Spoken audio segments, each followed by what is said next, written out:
You've been sitting in bumper-to-bumper traffic for 20 minutes. Your hands are gripping the steering wheel. You're late. You're stressed. You're crawling forward at 5 miles per hour. Finally, you reach the front of the jam. You're ready to see the massive accident, the construction zone, the reason for all this misery. And there's nothing. No accident, no broken down car, no construction. Just open road. What just happened? You're not crazy. You just experienced a phantom traffic jam, and the science behind it is going to change how you see every commute for the rest of your life. Phantom traffic jams are real, they're studied by physicists and traffic engineers, and they happen on highways every single day. They're called phantom because there's no visible cause. No crash, no roadwork, no police lights. Just traffic that appears out of thin air and disappears the same way. Here's what makes them so maddening. If you asked every single driver in that traffic jam what caused it, not one person could tell you. Because from any individual driver's perspective, they're just reacting to the car in front of them slowing down. That's it. They didn't cause the traffic, they're just responding to it. But here's the thing that's going to blow your mind. That's exactly how the traffic jam was created in the first place, by everyone just responding to the car in front of them. Let me explain. When traffic is flowing smoothly on a highway, cars are traveling at roughly the same speed with consistent spacing between them. Everything's balanced. Everyone's maintaining their distance, cruising at 65 miles per hour, and life is good. But highways aren't perfectly smooth systems. They're made up of humans making micro decisions every single second. And humans aren't machines. Someone changes lanes without signaling. Someone taps their brakes because they thought they saw a cop. Someone glances at their phone for half a second and drifts slightly out of their lane. Someone slows down just a tiny bit to let another car merge. These aren't major events. We're talking about speed changes of 2, maybe 3 miles per hour. Barely noticeable to the driver making the change. But here's where the math gets fascinating. When you're driving 65 miles per hour and the car in front of you slows down by 2 miles per hour, you have to slow down too. But you can't react instantly. There's a delay. Even the most attentive driver needs a fraction of a second to notice the brake lights, process what's happening, and move their foot to the brake pedal. That delay is called reaction time, and for most people, it's about 1.5 seconds. During that 1.5 seconds, you're still traveling at your original speed while the car ahead is already slower. So you have to brake a little harder than they did to avoid rear-ending them. You drop your speed by 3 miles per hour instead of 2. And the car behind you? Same thing. They see your brake lights, they react after a delay, and they have to brake even harder. They drop their speed by 4 miles per hour. The car behind them, 5 miles per hour. You see where this is going. What you've just witnessed is called a traffic shock wave, and it moves backward through traffic like a ripple in water, except instead of water, it's cars. And instead of a ripple, it's a full-blown traffic jam. The original disturbance might have been tiny, one person tapping their brakes for 2 seconds because they thought they saw something, but that tiny disturbance amplifies as it travels backward through traffic. 2 miles per hour becomes 5. 5 becomes 10. 10 becomes a complete stop. And here's the most frustrating part. By the time the shockwave reaches you, the original cause is long gone. The person who tapped their brakes is now miles ahead, cruising at full speed again, completely unaware that they triggered a 20-minute traffic jam for everyone behind them. This is why when you finally reach the front of a phantom jam, there's nothing there. The disturbance that caused it has already dissolved, but the wave it created is still traveling backward, trapping every new car that enters the affected zone. Scientists have actually measured these shock waves.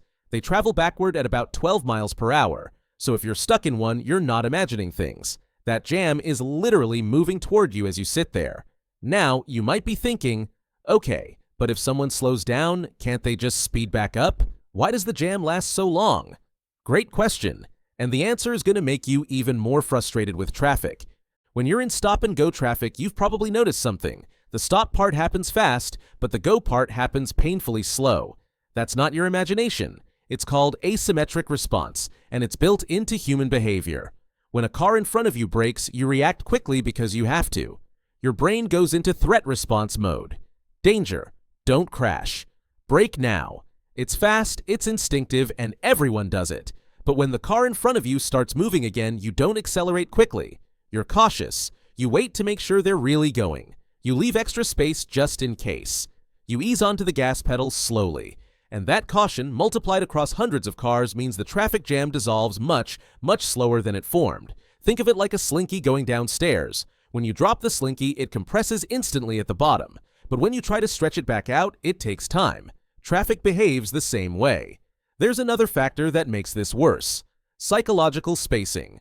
When traffic is moving smoothly, most drivers are comfortable following at a distance of about 2 seconds. That means if the car in front of you passes a sign, you should pass that same sign 2 seconds later. That's considered safe following distance at highway speeds. But when traffic slows down and speeds back up, drivers don't trust the flow anymore. They increase their following distance to 3 seconds, 4 seconds, sometimes more. They want a bigger buffer just in case someone brakes suddenly again. And when everyone adds extra space, the road suddenly has less capacity. Fewer cars can fit in the same stretch of highway. The jam takes longer to clear because everyone's being more cautious. It's a vicious cycle. Traffic slows because someone tapped their brakes. Everyone behind them overreacts slightly. The jam amplifies. When it finally clears, everyone's too cautious to speed back up quickly. The jam lingers way longer than the original disturbance. You're not imagining it. Traffic genuinely feels like it's out to get you. Here's where things get even more interesting. Phantom traffic jams don't happen when roads are empty, and they don't happen when roads are completely packed. They happen in a very specific sweet spot of traffic density. Traffic engineers call this the critical density, and it's the point where the road has just enough cars that one small disturbance can cascade into a jam. Imagine a highway that's at 30% capacity. Cars are spread out. If someone taps their brakes, the cars behind them have plenty of space and time to react smoothly. The disturbance dies out. No jam forms. Now imagine a highway at 100% capacity. Bumper-to-bumper gridlock. Nobody's moving anyway, so one person tapping their brakes doesn't change anything. There's no shockwave because there's no flow to disrupt. But when a highway is at about 70% capacity, you're in the danger zone. There are enough cars that people are following closely, but traffic is still moving fast enough that any disruption gets amplified. That's when phantom jams are born. And here's the kicker: 70% capacity is exactly where highways operate during rush hour. Not empty, not completely packed. Right in that critical zone where the system is most unstable. It's like a pot of water that's just about to boil. All it takes is one tiny bubble, and suddenly the whole thing is boiling over. So what can you do about phantom traffic jams? Honestly, not much. As an individual driver, you're part of a system with thousands of other people, and the math is working against you. But understanding what's happening can at least make it less maddening. That traffic jam you're sitting in right now? It's not because of one bad driver. It's not because people don't know how to merge. It's not because of that one person who cut you off 5 minutes ago. It's because highways are complex systems made up of humans with reaction times. And when you pack enough humans into a limited space, tiny disturbances amplify into massive jams. It's physics. It's math. It's unavoidable. Some traffic engineers have proposed solutions.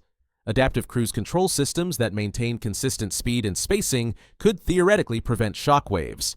If every car on the road maintained perfect distance and reacted instantly to changes, phantom jams wouldn't form. But we're decades away from that reality. For now, you're stuck in a metal box with thousands of other humans, all trying to get somewhere, all reacting imperfectly to the chaos around them. The good news? When you finally reach the front of that jam and there's nothing there, you now know exactly what happened. A butterfly flapped its wings 10 miles back, and you paid the price. So the next time you're crawling through traffic for no apparent reason, remember, you're not crazy. You're experiencing a shockwave that started miles ahead of you, amplified by the collective reaction time of every driver in between. It's not anyone's fault, it's just math, physics, and human behavior colliding on a highway at 70% capacity. And now you know why. If this explains something that's been driving you crazy, hit that subscribe button because we're breaking down the science behind everyday annoyances every single week. Drop a comment and tell me, what other traffic mystery do you want explained? You're not crazy. See you in the next one.